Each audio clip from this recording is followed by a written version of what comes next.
멘사 회원이라고 있습니다. 전 세계 사람 중에 지능이 높은 상위 2%의 사람들의 모임입니다.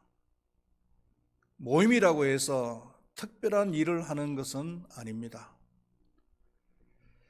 상위 2%를 숫자로 이야기하면 IQ 148입니다. 멘사 회원이 되려고 하면 IQ가 148 이상은 되어야 멘사 회원이 될 수가 있습니다. 참고로 우리나라 사람들의 평균 IQ가 얼마냐 하면 106입니다. 세계에서 2위입니다. 1위가 어느 나라냐 하면 홍콩하고 싱가포르이 공동 1위라고 합니다. 일본은 3위, IQ가 105라고 합니다. 지능이 높으면 학습 효과가 훨씬 좋은 것을 부정할 수가 없습니다. 신학교 다닐 때에 자제를 한번 경험한 적이 있습니다. 굉장히 어려운 신학책이었는데 2번을 읽었는데도 불구하고 내용 파악이 잘 안 되는 겁니다. 그런데 동기 학생 중에 한 명은 한 번을 읽었는데 내용 파악을 다 하고 정리까지 다 해놓은 거예요.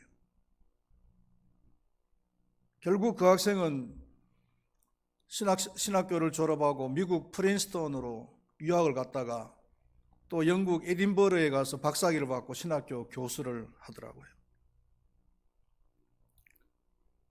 지능이 높은 사람을 인정하지 않을 수가 없는 것입니다. 우리 사회에 인공지능이라는 말을 많이 사용하기를 시작했습니다. 인공지능이란 인간이 사고할 수 있는 모든 능력을 통합해서 컴퓨터로 구현한 것을 말합니다. 인공지능이 우리 눈앞에 나타나기 시작한 것이 2016년에 바둑기사 이세돌과 대국을 둔 것입니다. 당시 이세돌은 세계 정상급의 바둑기사였는데 인공지능 일명 알파고와 대국을 해서 1대4로 완패를 했습니다. 진 것도 전부 불개패. 인공지능을 대화 형식으로 만든 것이 인공지능 스피커입니다. 아마 여러분들 가정에 인공지능 스피커가 있는 가정도 있을 텐데 노래를 불러줘 하면은 스피커가 알아서 노래를 불러줍니다. 재미있는 얘기를 해줘 하면은 스피커가 알아서 재미있는 얘기를 해주는 거예요. 참 놀라운 일입니다. 인간의 지능의 한계는 어디까지일까? 그리고 그 인간의 지능을 다 모아놓으면은 그 능력이 어디까지일까? 과연 하나님과 견줄 수 있을까? 라는 의문을 한번 제시를 해봅니다. 바울은 로마서의 전반부를 마무리하면서 하나님의 구원의 계획에 대해서 찬송을 하는 것을 볼 수가 있습니다. 33절 상반절에 보면은 깊도다 하나님의 지혜와 지식의 풍성함이여. 우리 한번 다 같이 해보겠습니다. 깊도다 하나님의 지혜와 지식의 풍성함이여. 또 하나님의 지혜와 지식의 풍요로움이 너무 깊어서 청량할 수도 없고 예측할 수도 없다고 말하고 있습니다. 33절 하반절에 보니까 그의 판단은 헤아리지 못할 것이며 그의 길은 찾지 못할 것이로다. 이스라엘의 구원의 계획만 해도 그렇습니다. 이것은 인간 세계에서는 비밀에 속한 내용입니다. 신비입니다.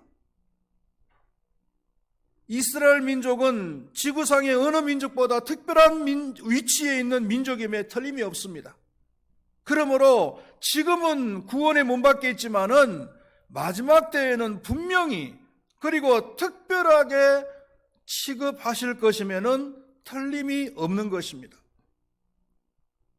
마지막 때에는 하나님께서 그들을 어떻게 구원하실는지, 몇 명을 구원하실는지, 전 국가적으로 구원하실는지, 아니면 개인적으로 구원하실는지, 그것은 아무도 알 수가 없다는 것입니다. 또 로마서의 전체적인 주류를 이루는 이신득이 사상도 마찬가지입니다. 누가 선택받은 백성인지, 언제 그들에게 복음이 전해질는지, 어떤 방법으로 전해질는지 알 수가 없다는 것입니다. 그래서 바울은 깊도다 하나님의 지혜와 지식의 풍성함이여 라고 고백 찬송을 하고 있는 것을 볼 수가 있는 것입니다. 바울은 이것을 더 강조하기 위해서 하나님의 지혜와 지식의 풍성함을 강조하기 위해서 세 가지 질문을 더 던집니다. 그것이 첫 번째 34절 상반절에 보면은 누가 주의 마음을 알았느냐라는 거예요. 사람의 지혜가 아무리 뛰어나다 할지라도 하나님의 마음을 다 헤아릴 수 있느냐? 아니다는 거예요.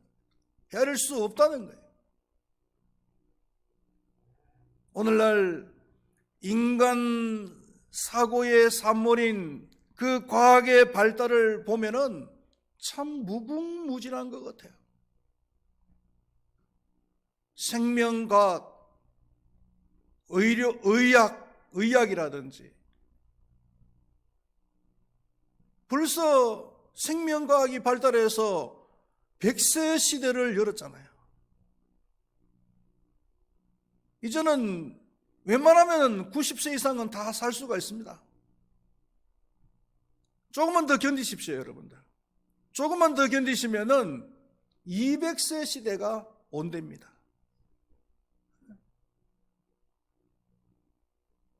암도 이미 정복이 된 거나 마찬가지잖아요. 정기 검사를 착실하게 받고 암을 조기에 발견만 하면은 암도 다 치료할 수가 있어요.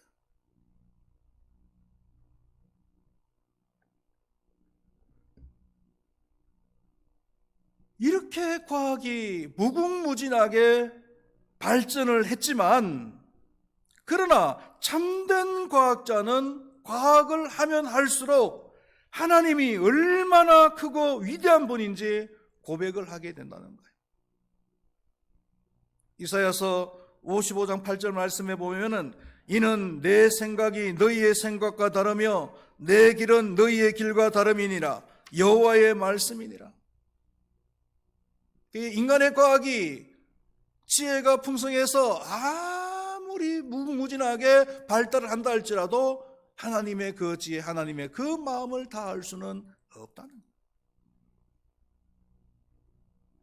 두 번째 질문이 34절 하반절에 있는 누가 그의 모사가 되었느냐라는 질문입니다. 여기서 이 모사는 쉽게 이야기하면은 스승이다, 선생이다 라고 생각하시면 돼요. 사람들은 스승을 통해서 많은 것을 배우고 영향력을 받습니다. 그래서 좋은 선생을 만나면은 인생이 바뀔 수도 있어요. 이 사람 상호 간에는 영향을 미쳐서 스승이 선생이 될 수가 있습니다. 그러나 인간은 하나님의 스승은 될 수가 없다는 거예요. 하나님대로 이렇게 해라 저렇게 해라 이렇게 말을 할 수 있는 사람이 어디 있습니까? 그렇게 할 수 없는 이유는 하나님의 지혜와 지식은 너무나 풍성하기 때문인 줄로 믿습니다. 그리고 세 번째 질문은 35절 말씀에 누가 주께 먼저 드려서 갚으심을 받겠느냐?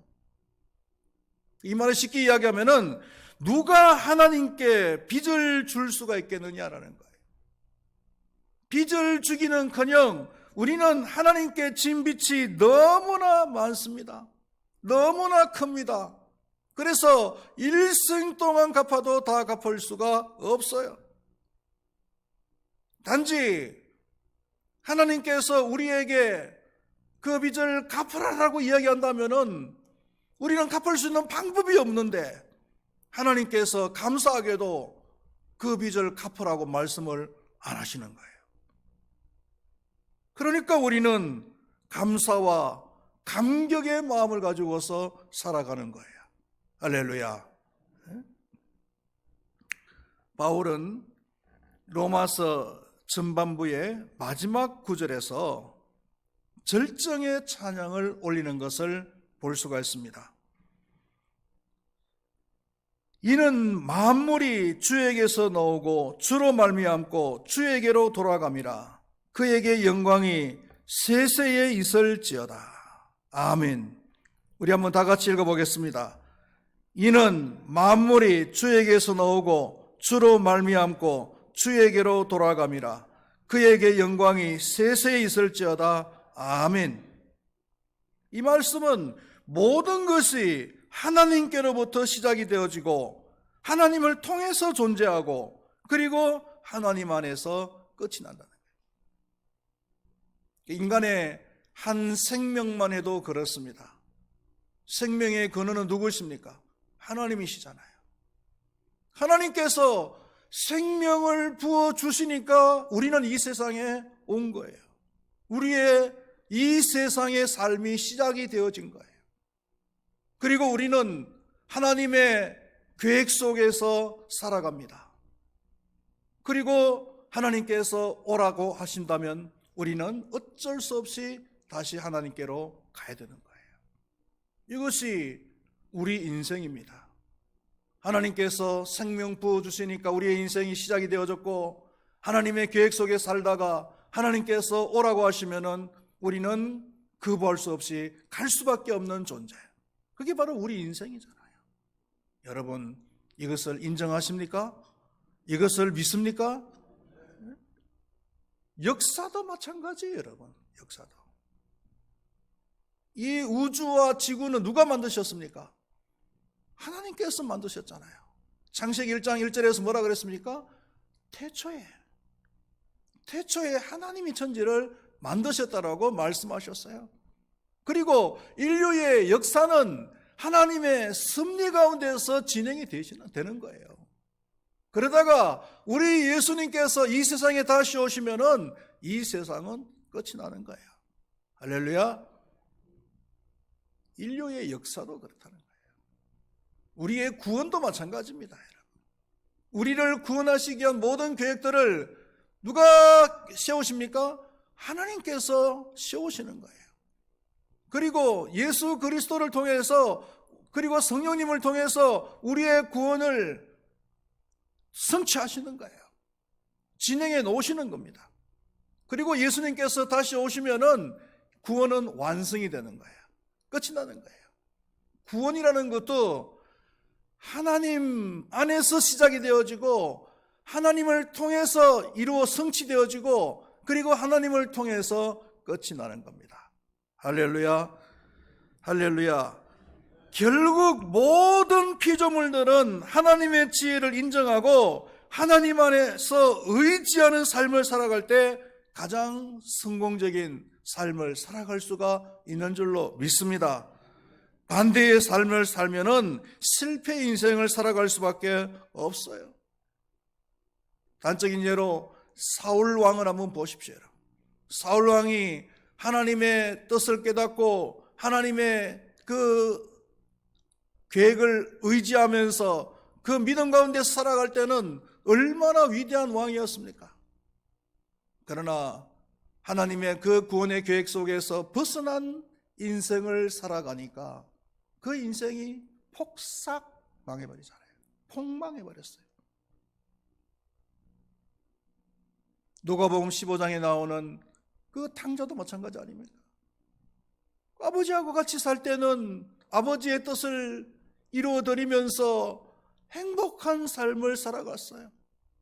그러나 아버지의 품을 떠나버리니까 폭망했어요, 인생이.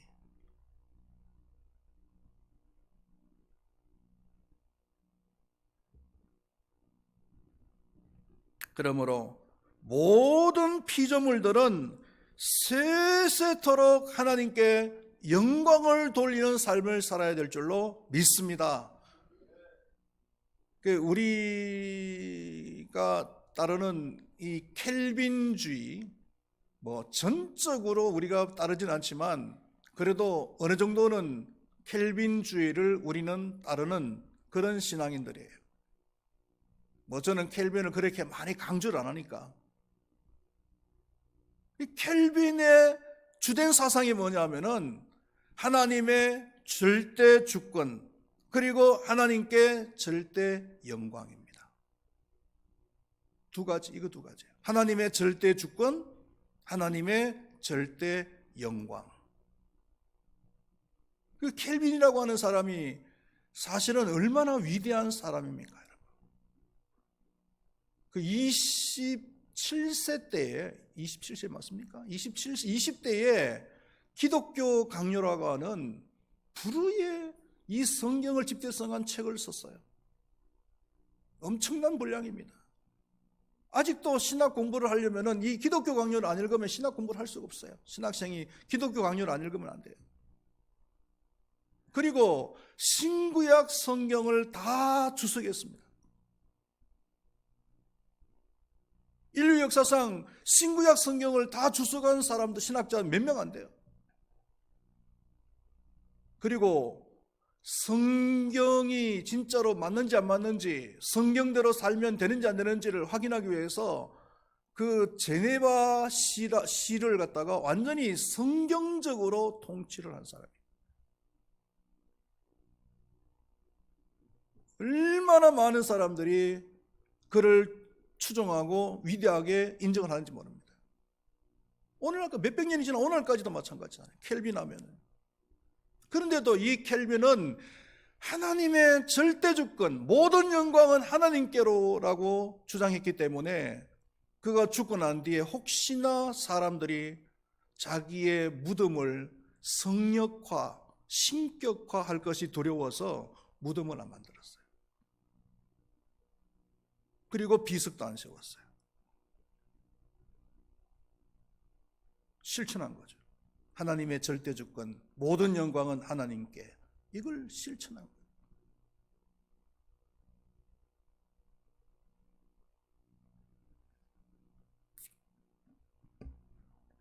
요즘 그 광화문에서 집회를 하는 모 목사님 있잖아요. 유튜브에 들어가 보면 얼마나 자주 나오는지.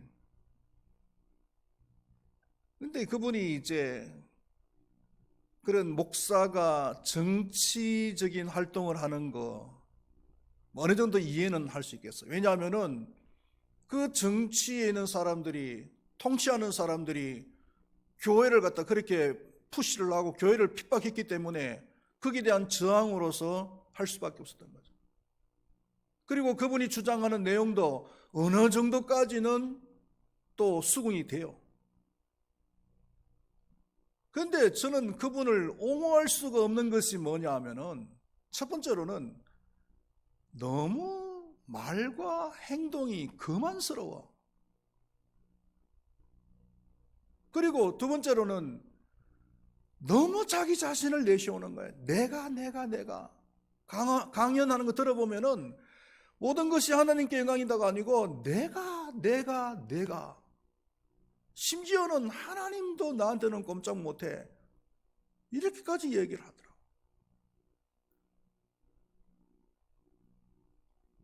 그리고는 목사가 욕을 너무 잘해.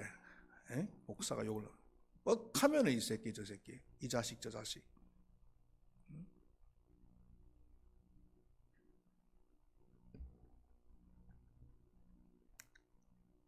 목사면 목사답게 겸손하게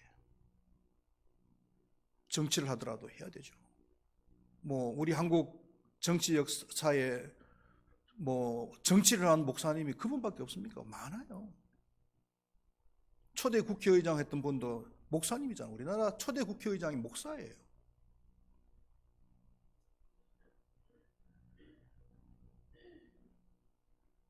만물이 주에게서 나오고 주로 말미암고 주에게로 돌아가기 때문에 그에게 영광이 세세히 있을지어다. 누구에게요? 하나님에게.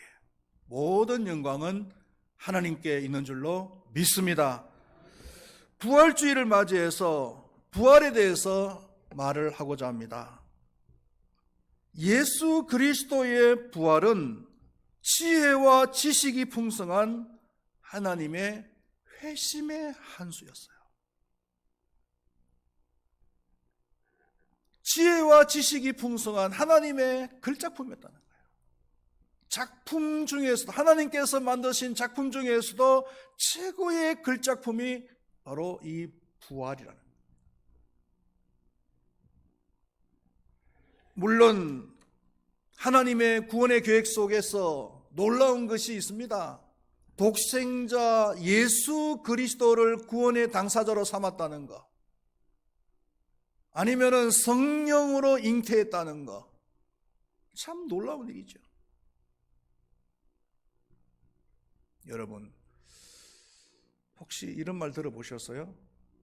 가다. 이게 무슨 말이에요? 들어보셨어요? 가다. 요즘 제 나이 또래가 되니까요, 제 주변에 있는 사람들이 이제는 손주를 이렇게 많이 보더라고요. 손주를 보니까 얼마나 귀여워요, 그죠? 너무 귀여우니까 그 SNS 대문에다가 전부 손주 사진으로 그냥 장식을 다 해버리는 거예요.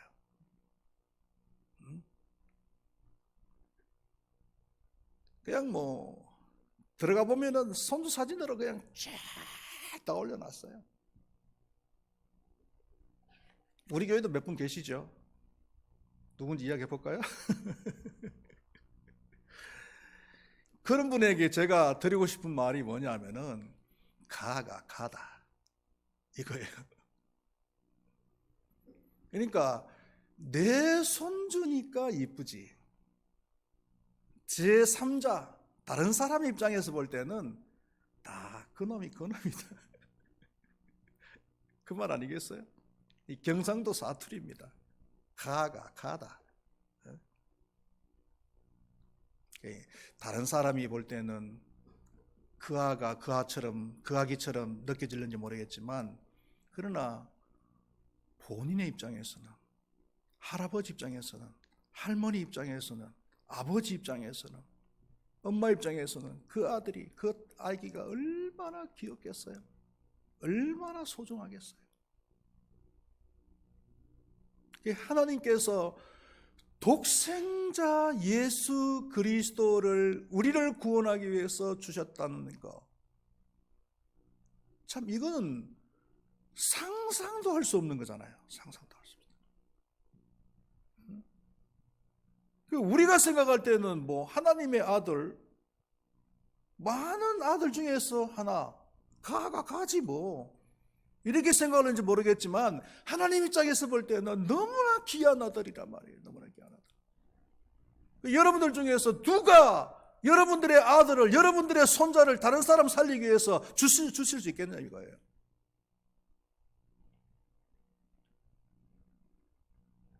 하나님의 글작품이에요. 사탄은 생각도 못한 거예요. 성령으로 잉태한 것도 마찬가지죠. 저는 예수 믿고 제일 이해가 안 되는 것이 성령으로 예수님이 성령으로 잉태한 거, 이게 제일 이해가 안 됐어요. 어떻게 여자가 남자 없이 임신할 수가 있느냐. 그런데 창세기 3장 15절 말씀을 제가 읽으면서 창세기 3장 15절 말씀이 이해가 되니까, 여자의 후손 가운데서 메시아가 날 것이라고 하는 그 말씀을, 그 예언의 말씀을 읽으니까 성령으로 잉태할 수밖에 없었구나 라고 이해가 되어지고 믿어지는 거예요. 할렐루야.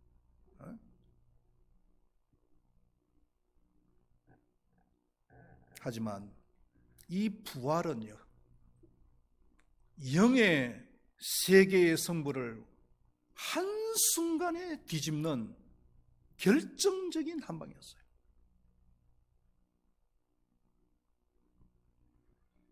사단은 예수께서 3일 만에 죽음에서 다시 살아나실 것이라고는 상상도 못했어요. 왜? 인류 역사상 한 번도 그런 적이 없었으니까. 인류 역사상 누가 죽었다가 다시 살아났습니까?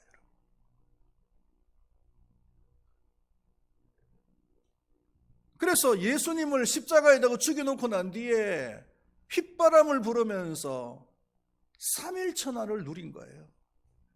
휘바람. 사탄이 휘바람을 그렇게 잘 부른 줄 몰랐어요. 그런데요, 예수님께서 3일 만에 다시 살아나셔가지고 탁 나타나신 거예요. 이 사탄이 얼마나 놀랐겠어요.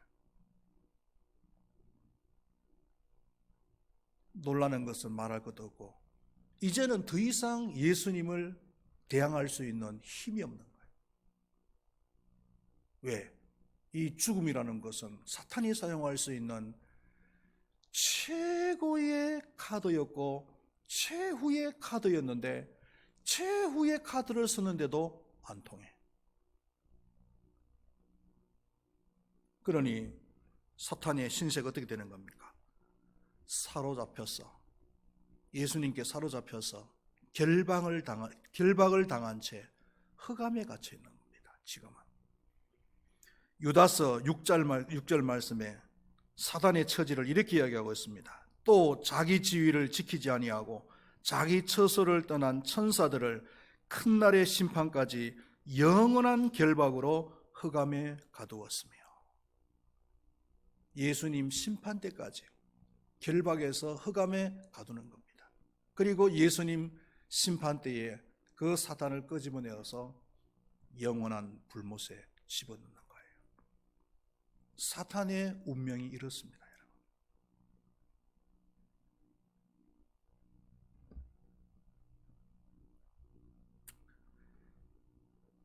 예수님의 부활이 얼마나 풍성한 지혜에서 나온 것인지 제자들조차도 다 속아버린 거예요. 좋은 말로 말하면 속은 겁니다. 그나마도 예수님께서 제자들에게는 염려가 돼가지고 미리 말씀을 해주셨잖아요. 그것도 3번씩이나. 가이사랴 필리포에서 한번 해줬죠. 변화산상의 그 사건 때 한번 이야기해줬죠. 그리고 또 예루살렘 올라가면서 또 한번 이야기해줬죠. 3번씩이나 말씀을 미리 해주셨단 말이야. 3일 만에 다시 살아날 것이라고. 그럼에도 불구하고 제자들은 예수님의 부활을 믿지를 못했어요. 인간의 사고를 초월하는 것이었으니까. 그 중에서도 유다라고 하는 제자는, 가룟 유다라고 하는 제자는 예수님이 죽으면 끝이니까. 그래서 그 틈을 타서 돈이라도 좀 챙겨야 되겠다라고 엉뚱한 짓 하다가 천추의 한을 남기기도 했잖아요.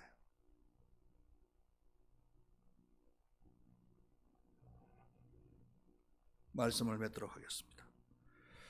부활은 이미 이루어졌습니다. 우리는 부활의 신앙을 가지고 살아가야 될 줄로 믿습니다. 그래야 궁극적인 승리를 쟁취할 수가 있는 줄로 믿습니다. 할렐루야, 할렐루야. 기도하겠습니다. 하나님 아버지, 하나님은 지혜와 지식의 풍성함이 넘치는 분이신 줄로 믿습니다. 지혜와 지식의 또한 최고의 걸작품이 예수님의 부활인 줄로 믿습니다. 사탄은 완전히 속았습니다. 예수님을 십자가에 못 박아서 죽여버리면은 자기는 승리하는 줄 알았습니다. 상상도 할 수 없었습니다. 그런데 그 예수님이 3일 만에 다시 살아나셔서 떡하니 나타나셨습니다. 더 이상 사탄은 예수님을 대항할 수 있는 힘조차도 없었습니다. 예수님, 우리의 대장 되신 예수님이 사탄을 물리치고 승리하신 줄로 믿습니다. 부활은 이미 이루어진 사실입니다.